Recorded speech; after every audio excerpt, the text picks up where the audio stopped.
ഫെമിനിച്ചി ഫാത്തിമ എന്ന സിനിമ OTT-ൽ കണ്ടു. ഫാസിൽ മുഹമ്മദാണ് ഈ സിനിമ കഥ എഴുതി സംവിധാനം ചെയ്തിരിക്കുന്നത്.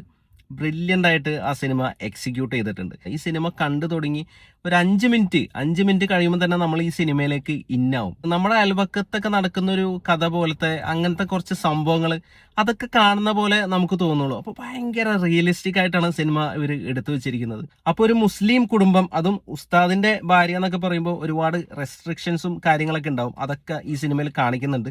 അപ്പൊ അങ്ങനത്തെ ഒരുപാട് പ്രതിസന്ധികളിലൂടെ കടന്നു പോകുന്ന ഒരു നായിക, അതാണ് ഈ സിനിമയിലെ ഫാത്തിമ. അപ്പൊ ഇതിന്റെ സിനിമയുടെ ഒരു മെയിൻ സംഭവമായിട്ട് വരുന്നത് ഒരു ബെഡാണ്, ഒരു കിടക്ക.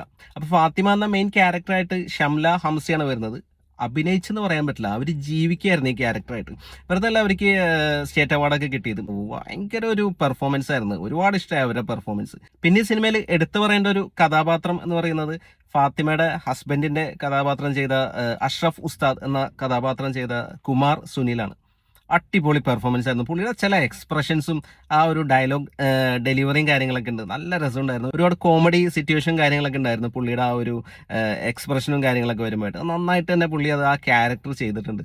പിന്നെ ഈ സിനിമയിൽ ഒരുപാട് അയൽവക്കത്തുള്ള ഇത്താമാര് അങ്ങനെ കുറെ ക്യാരക്ടേഴ്സ് ഒക്കെ വരുന്നുണ്ട്. ആരും അഭിനയിക്കുകയാണെന്ന് നമുക്ക് തോന്നൂല, അത്രക്ക് റിയലിസ്റ്റിക് ആയിട്ടാണ് അവർ പെർഫോം ചെയ്തിരിക്കുന്നത്. അപ്പൊ നല്ല രസമുണ്ടായിരുന്നു ഇവരുടെയൊക്കെ പെർഫോമൻസ്. അപ്പൊ മൊത്തത്തിൽ ഈ സിനിമ നിങ്ങൾ കണ്ടുനോക്കാവുന്ന ഒരു സിനിമയാണ്. ഒരു 1.25 മണിക്കൂറേ സിനിമയുള്ളൂ. നല്ലൊരു മെസ്സേജ് തരുന്ന നല്ല ബ്യൂട്ടിഫുൾ ആയിട്ടുള്ളൊരു സിനിമയാണ് ഫാസിൽ മുഹമ്മദ് ഒരുക്കിയിരിക്കുന്ന ഫെമിനിച്ചി ഫാത്തിമ.